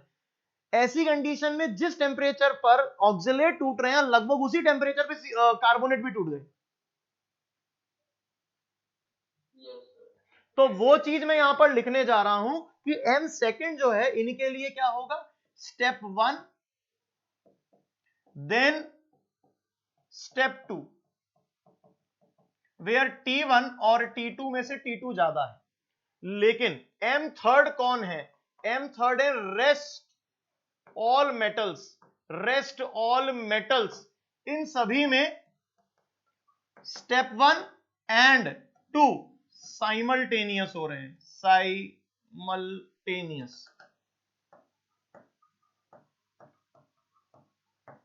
That is T1 is almost equal to T2।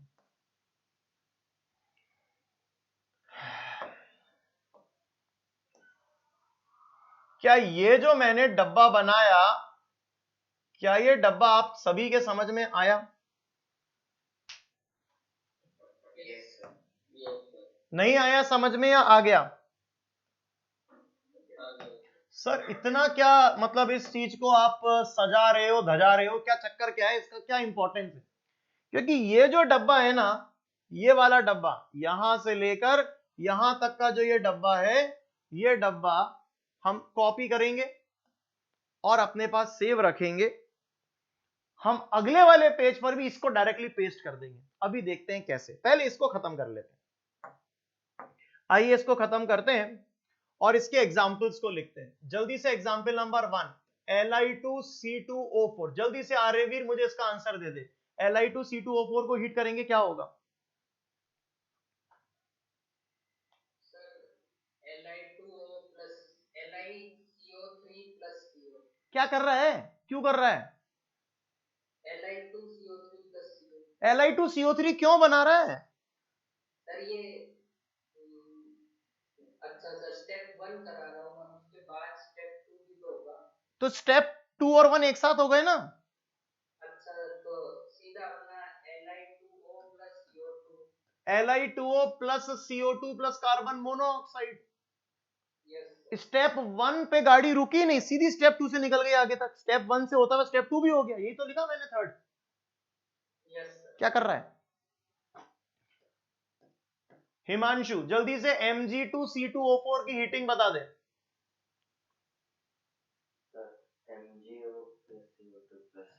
MgO plus CO2 plus CO। क्या ये बात सभी को क्लियर है? तीसरा नंबर खुशी, जल्दी से मुझे रिएक्शन बता दे CaC2O4 की। CaC2O4 को हीट करेंगे तो क्या बनेगा? CaCO3 plus CO। CaCO3 CaCO3 plus CO, और उसके बाद अगर आपकी इच्छा हुई तो इसको फर्दर हीट करोगे तो क्या बनेगा? CaO plus CO2। क्या ये रिएक्शन सभी बच्चों को समझ में आ गई या नहीं आ गई?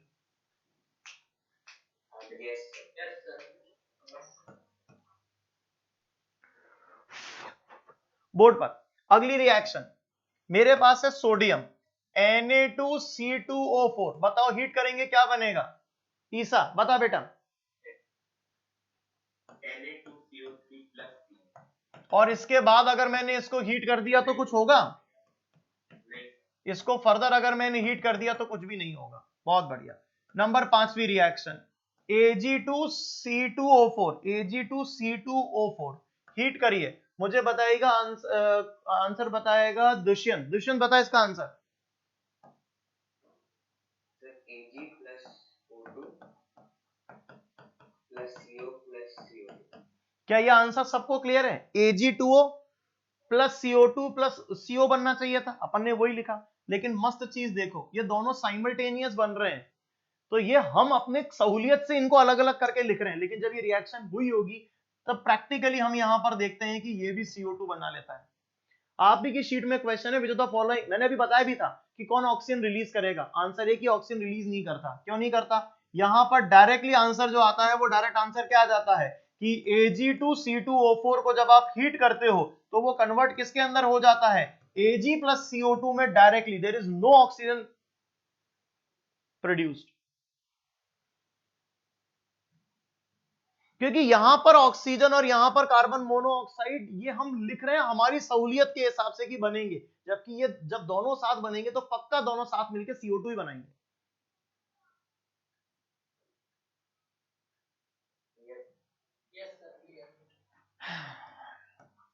इज दैट क्लियर और नॉट? HgC2O4। HgC2O4 दिव्यांश जल्दी से आंसर बता दे। Hg plus CO2। अरे वाह मेरा बेटा, Hg प्लस CO2। यहां पर ऑक्सीजन नहीं बन रही है। क्या ये बात सभी बच्चों को क्लियर है या नहीं? अच्छा एक बात बताओ, मैंने आपको कहा कि कल क्लास में FeO बना के लाना, तो आपने क्या करा? सर उतना आसान है सर, उसमें क्या है, एक आपने आयरन का टुकड़ा लिया और उसको आग में जला दिया। अगर आपने आयरन के टुकड़े को आग में जला दिया यानी कि ऑक्सीजन से रिएक्शन कराई, तो क्या आपको लगता है कि FeO बनेगा? सही या गलत?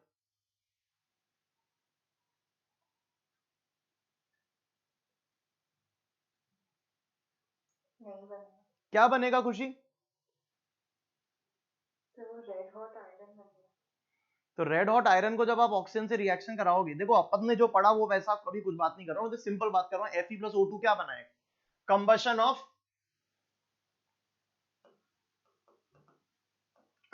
ऑफ Fe या Sn, कि अगर मैं रिएक्शन करूं कि Fe की ऑक्सीजन से रिएक्शन कराऊं तो ये क्लियर है कि वो Fe2O3 बनाएगा एज अ मेजर प्रोडक्ट, क्योंकि Fe रुकेगा ही नहीं +2 तक, वो सीधा +3 में जाएगा। वैसे ही अगर मैंने Sn की रिएक्शन भी ऑक्सीजन के साथ करवा दी तो हम देखते हैं कि वो सीधा SnO2 बनाता है as a major product, as a major product. SnO और FeO तो मामूली बनते हैं या नहीं बनते ऐसा मान लो। अब मैंने आपसे कहा कि मैंने तो आपको FeO बनाने को लिए बोला था कि FeO लेकर आना, आप तो Fe2O3 लिया है। मैंने आपको SnO बनाने के लिए बोला था, आप तो SnO2 बना के लिया है। अब क्या करोगे? हमारे पास इसका एक तरीका है। क्या तरीका है? वो है, पिछले नंबर पेज पे कितनी रिएक्शन हुई थी? 6 रिएक्शन। हमारे पास उसका एक तरीका है, वो है 7वां तरीका, और वो है FeC2O4 की हीटिंग। FeC2O4 की हीटिंग की इंपॉर्टेंस देखो, ये बनाएगा FeO plus CO2 plus carbon monoxide. तो इसमें क्या हुआ सर? ये FeO भी तो एयर के साथ रिएक्शन कर सकता है, कर सकता है, मैं तो कह रहा हूं ओपन कंटेनर लगा दो, पर फिर भी ये रिएक्शन नहीं करेगा। 8th नंबर SnC2O4, SnC2O4 की रिएक्शन भी हम कराएंगे तो ये बन जाएगा SNO plus CO2 plus CO। ये भी SNO पर ही गाड़ी रुक जाएगी, SNO2 में नहीं जाएगी, चाहे कंटेनर ओपन क्यों ना हो। कोई बता सकता है मुझे क्यों? ये कार्बन मोनोऑक्साइड जो है ना, ये कार्बन मोनोऑक्साइड एक रिड्यूसिंग एजेंट है, सो कॉल्ड, हम ऐसा कह सकते हैं, ये प्रिवेंट करेगी, prevent the aerial oxidation, aerial oxidation of FeO oblique SNO। ये ओपन कंटेनर है, ऑक्सीजन आई, बोली FeO, मैं तुझे Fe2O3 बनाऊंगी। कार्बन मोनोऑक्साइड बोलेगा क्यों भाई? SNO को बोलेगी मैं तुझे SNO2 बनाऊंगी, तो कार्बन मोनोऑक्साइड उसको सिंपल बोलेगा कि तुझे FeO और SNO तक पहुंचने से पहले मेरी लाश पे से होकर गुजरना पड़ेगा। क्या किसी भी हालत में ऑक्सीजन की रिएक्शन पहले किस पर होगी? कार्बन मोनोऑक्साइड पर। तो ऑक्सीजन किसी भी हालत में FeO और SNO को ऑक्सीडाइज नहीं कर पाएगी। तो ये क्या चीज मैंने सिखाई? मैंने आपको बिल्कुल बेसिक समझा दिया कि अगर मैं ऑक्सीलेट्स की हीटिंग में Fe और FeC2O4 और SnC2O4 की एप्लीकेशन, इनकी हीटिंग का क्या एक इंपॉर्टेंस हम कर सकते हैं, हम Fe और SNO को प्रिपेयर करने के लिए इसको काम में ले सकते हैं। क्या मेरी बात सभी बच्चों को समझ में आ गई या नहीं आ गई?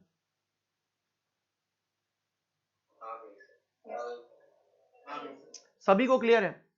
अगर सभी को ये बात क्लियर है तो मैं इसके बाद आगे बढ़ता हूं और F पार्ट पे आता हूं, विच इज वेरी इंपॉर्टेंट, और वो है heating of metal acetate. Acetate का फॉर्मूला होता है CH3COO-, उसको एसीटेट्स कहते हैं। हीटिंग ऑफ मेटल एसीटेट्स, जरा बोर्ड पर ध्यान से देखना, यहां पर मैं वही लिख रहा हूं, M पर N positive, O-C double बॉन्डो CH3, यहां लिख रहा हूं O-C डबल बॉन्डो CH3। इसको अगर मैं हीट करूंगा तो देखो ये क्या बन गया, मेटल ऑक्साइड। देखो ये क्या बन गया, CO2। और ध्यान से देखो और बताओ ये क्या बन गया,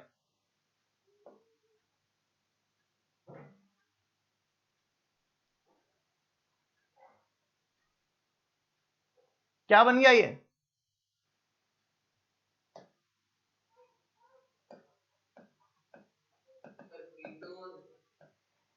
क्या नाम है क्या कुछ इसका?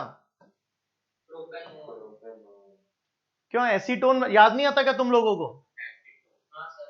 तो बोला करो ना, मतलब बुद्धुओं जैसे क्यों करते हो? या थोड़ी कि पहली बार ये चीज पढ़ रहे हो, ऑर्गेनिक पढ़ी नहीं अभी तक। इसके बाद हमने बोल दिया मेटल कार्बोनेट प्लस यहां क्या बनेगा, एसीटोन। ये स्टेप नंबर 1 हो गया। ये क्या हो गया, स्टेप नंबर 1। और metal carbonate further T2 temperature पर स्टेप नंबर 2 शो करेंगे और बना लेंगे क्या, metal oxide plus CO2। Done. यहां पर M कौन कौन है, M is equal to M first, M second और M थर्ड। क्या अभी थोड़ी देर पहले मैंने कुछ कॉपी किया था? मौका आ गया उसको पेस्ट करने का। क्या बोलो मेरे सभी बच्चे, क्या मेरी बात सभी को समझ में आ गई या नहीं आ गई?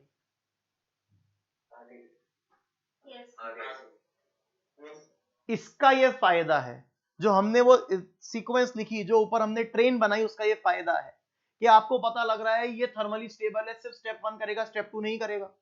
जबकि ये उससे कम थर्मली स्टेबल है, स्टेप 1 करेगा, ज्यादा होगा तो स्टेप 2 भी कर लेगा। ये हाईली अनस्टेबल है रिलेटिवली कंपेयर करें तो ऐसी कंडीशन में स्टेप 1 करेगा और स्टेप 2 साथ साथ में कर लेगा। इसीलिए यहां पर सीधा आंसर हमें फाइनल प्रोडक्ट बनाना होता है।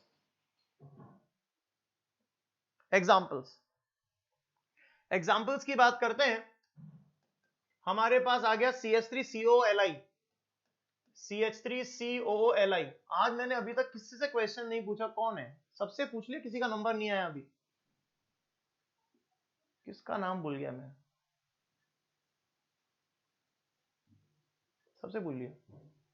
सिया, जरा बता दो इसका आंसर क्या आएगा CH3COLI का।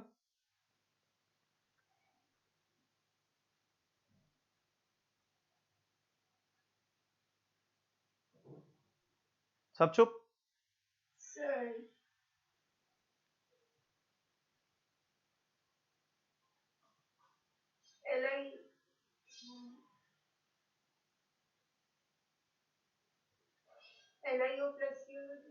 LiO क्या होता है बेटा? LiO2।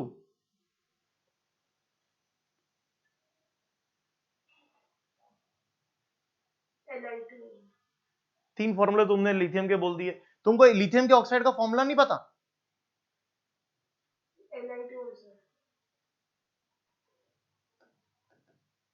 Li2 आगे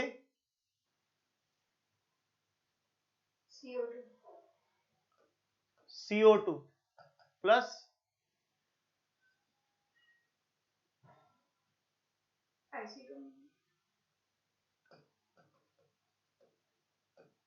क्या तुम्हें नहीं लग रहा कि तुम मतलब ध्यान नहीं दे रही हो क्लास के अंदर? मतलब एकदम अचानक शांति हो गई कि पता नहीं क्या सर ने पढ़ा दिया, क्या पूछ लिया। अरे सिंपल बोला ना मैंने, तो ये तोड़ के दिखाया तो सही, मेटल ऑक्साइड CO2 और एसीटोन दिखाया तो सही। अब किसी को भी हीट करोगे तो इन्हीं में टूटेगा, मेटल ऑक्साइड CO2 और एसीटोन में। एसीटोन ही तो लिखा है मैंने, और क्या लिखा है? क्या फॉर्मूला होता है सिया एसीटोन का?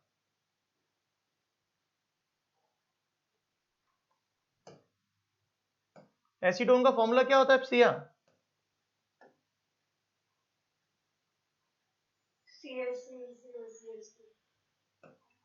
CH3C डबल बॉन्ड हो और CH3, ये ध्यान रखना।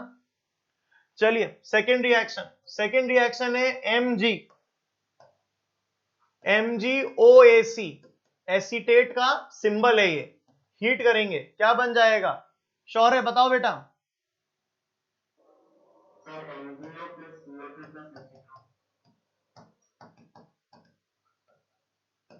Very nice.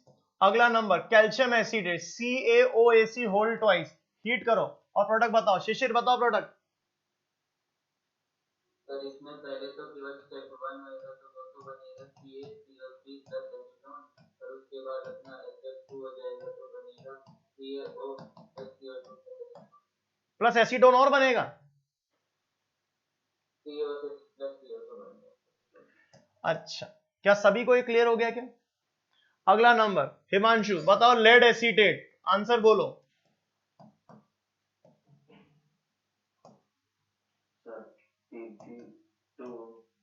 PB2O PBO plus CO2 plus acetone.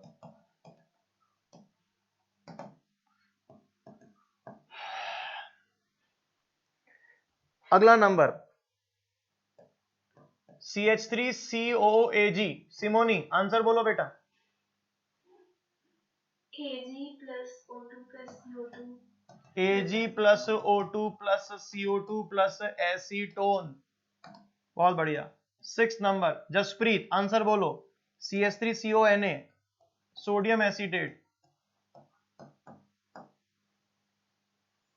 Na2CO3 और एसीटोन। Na2CO3 प्लस एसीटोन, ये फर्दर हीट करने पर डिकम्पोज नहीं करेगा। क्या ये एसीटोन वाली रिएक्शन समझ में आ गई या नहीं आ गई? सभी को क्लियर हो गई मेरी बात? 100% क्लियर है? बोलो, कोई डाउट?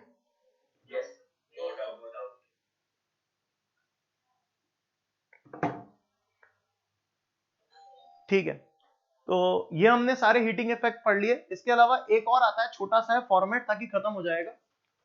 फॉर्मेट ये है heating effect on metal format. Format में आता है HCOO नेगेटिव। फॉर्मिक एसिड से बनता है फॉर्मेट, HCOO नेगेटिव। इसमें भी बिल्कुल सेम वही है जो एसीटेट में है, M पर O-C डबल बॉन्ड OH और O-C डबल बॉन्ड O और H। इसमें भी अगर आपने हीट करा तो क्या क्या होगा, इधर देख सकते हैं। ये कौन है? Metal oxide. ये कौन है? CO2। और ये भाई साहब कौन है? जल्दी से मुझे बता दे शिशिर, ये क्या है?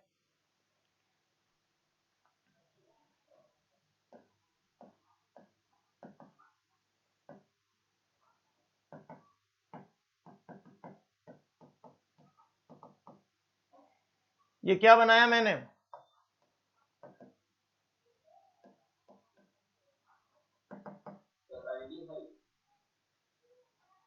अरे मुझसे पूछ रहा है, मुझे बता रहा है। क्या बता रहा है? क्या एल्डिहाइड? कौन सा एल्डिहाइड है?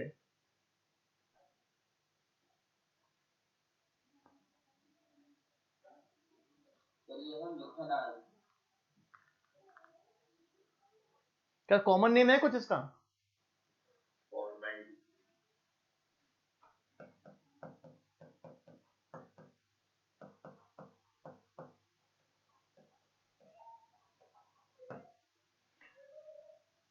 ओके, फिर इसके बाद इसको फर्दर हीट करेंगे एट T2 टेम्परेचर, तो क्या हो जाएगा? Step number 2। और तब क्या बन जाएगा? Metal oxide plus CO2। Again यहां पर M कौन कौन है? M फर्स्ट, M सेकेंड और M थर्ड। तो वहां पे जो हमने कॉपी किया उसको वापस पेस्ट करते हैं, और ये आ गया M first, M second, M third.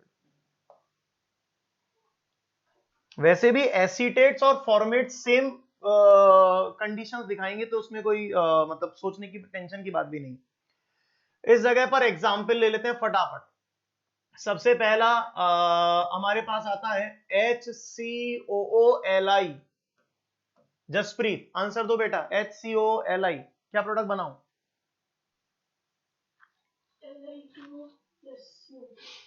Li2O plus CO2, बस यही बनेगा, और भी कुछ बनेगा?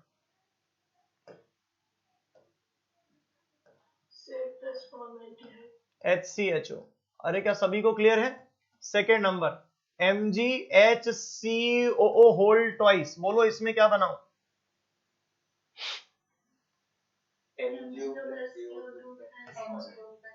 MgO plus CO2 plus HCHO। बहुत बढ़िया। अगला number calcium HCOO whole twice, इसमें क्या बनाएंगे? That is CaCO3 plus HCHO। Further heat करने पर CaO plus CO2। Fourth number, board पर जरा ध्यान से देखना अब इस समय। अगला नंबर है HCOOAg। जब हम इसको हीट करेंगे तो क्या होगा? HCOAg को जब हम HCOAg को हीट करेंगे तो आप क्या बनाते हैं इसका? क्या Ag प्लस O2 बनाते हैं प्लस HCHO बनाते हैं और CO2 निकालते हैं? ये दोनों आपस में मिल जाते हैं और फॉर्मिक एसिड बना लेते हैं। बनाने भी चाहिए। ये दोनों आपस में मिलकर फॉर्मिक एसिड, क्योंकि formaldehyde is very prone to oxidation. बहुत ही मतलब एनवायरमेंटल ऑक्सीजन से तक रिएक्शन कर लेता है वो। तो इसीलिए यहाँ तो ऑक्सीजन बन रही है, हीटिंग कंडीशन है, तो यहाँ पर फॉर्मल्डिहाइड नहीं बनता, क्या बनता है? फॉर्मिक एसिड बन जाता है। आगे देखेंगे फिफ्थ नंबर रिएक्शन, स्टार लगा रहा हूं, इंपॉर्टेंट है। यहां पर मेरे पास आ गया 2 Na+, फॉर्मूले को बैलेंस करने के लिए ऐसा लिख रहा हूं, O-C डबल बॉन्ड O और H, O-C double bond O और H। ये वही है, सोडियम फॉर्मल्डिहाइड है, लेकिन मैंने इसको थोड़ा सा शक्ल बनाई है, कारण समझाता हूं। जब आप हीट करते हैं तो अपन ने थर्मोस्टेबिलिटी में क्या पढ़ा था, जो कमजोरेस्ट बॉन्ड होता है वो टूट जाता है। मैंने वर्ड काम में लिया था, आपको याद हो क्लास के अंदर। इधर देखो बोर्ड पे, ये कमजोर बॉन्ड है, ये टूट जाएगा। ये C डबल बॉन्ड O जो बॉन्ड है उससे कमजोर है CH बॉन्ड, तो ये CH बॉन्ड टूट गया। अगर सोचो CH बॉन्ड टूट गया तो इन्होंने मिलकर क्या बना लिया, ये H2। और जो बाकी बचा हुआ है उसको एक साथ लिख के बताओ, क्या लिखूं मैं? Na2 2 Na, कार्बन बोलो कितने, C2, ऑक्सीजन बोलो कितने हो गए 4, C2O4, और हाइड्रोजन गैस निकल गई। ये तो ऑक्सिलेट बन गया। ऑक्सिलेट को तो पिछले पेज पे हमने हीट करना सीखा था, क्या ये तो हमें पता है कि कैसे हीट होगा। डन, ये हम कर चुके हैं। लेकिन क्या ये बात समझ में आई या नहीं आई कि बाकी सब में नॉर्मली C और O बॉन्ड ही टूटा, जो कि मैंने यहां शो भी करा, और जिस तरह से टूटा वो मैंने आपको दिखा भी दिया। लेकिन क्योंकि ये नौटंकी है, ये सोडियम, पोटेशियम, रुबिडियम, सीजियम, या तो ये डिकम्पोज नहीं होते या होते हैं तो स्टाइल से होते हैं। इन्होंने इसमें स्टाइल पे स्टाइल दिखा दी। पहले तो ये स्टेप 1 ही कर रहे थे जो हमने बोला, यहां पर भी वही हो रहा है, लेकिन यहां पर ही कुछ नया ही कर रहे हैं। क्या कर रहे हैं? क्योंकि इनको ज्यादा हीट देनी पड़ेगी ना, तो जब ज्यादा हीट देनी पड़ेगी तो ये उस हीट के चक्कर में आपकी बार ये बॉन्ड तोड़ेंगे, ना कि C और O बॉन्ड तोड़ेंगे, क्योंकि कंपैरेटिव है। बाकी सब जगह ऐसा नहीं हुआ, क्योंकि जैसे पिछले पेज पे हमारे को एसीटेट का बॉन्ड तोड़ना था CC बॉन्ड, पिछला जो पेज था उस पे CC बॉन्ड था, तो CC बॉन्ड नहीं टूटेगा चाहे वो सोडियम का ही क्यों ना हो। लेकिन यहां पर CH बॉन्ड जो है वो इजीली ब्रेक कर गया और हाइड्रोजन गैस रिलीज हो गई।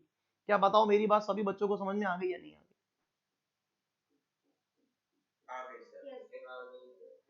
आ गई। चलिए, तो ये हमने आपको हीटिंग इफेक्ट पढ़ा दिया। नेक्स्ट टर्न पे हम आपको सॉल्युबिलिटी पढ़ा देंगे, और होमवर्क थोड़ा ज्यादा है। मैंने आपकी शीट में डिस्कशन कहां तक कर लिया है? शायद 217 नंबर क्वेश्चन तक करा था एक्सरसाइज नंबर 1 में।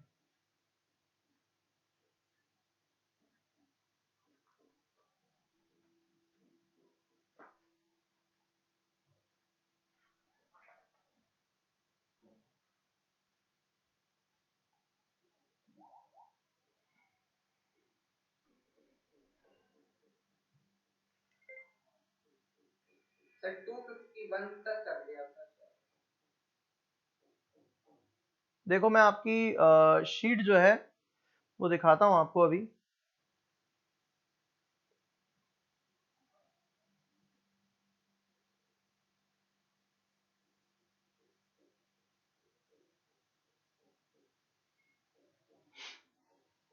टू 287 तक जहां तक मुझे याद है कर लिया होगा। देखो ये जो है मॉलिक्यूलर ऑर्बिटल थ्योरी भी डिस्कस होगी ना हमारी, यहां तक 281 तक, 281 तक हमने डिस्कस कर लिया होगा। जरा देखो, आपको मेरी स्क्रीन दिख रही है? Yes, sir. इसमें 281 तक मैंने डिस्कस कर लिया था जहां तक मुझे याद आ रहा है।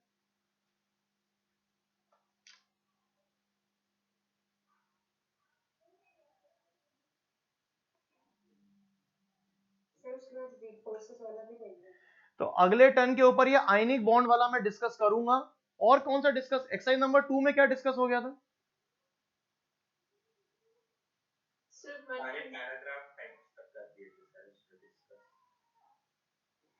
तो अगले टर्न के ऊपर ये जो एक्सरसाइज नंबर अपनी है, दैट इज,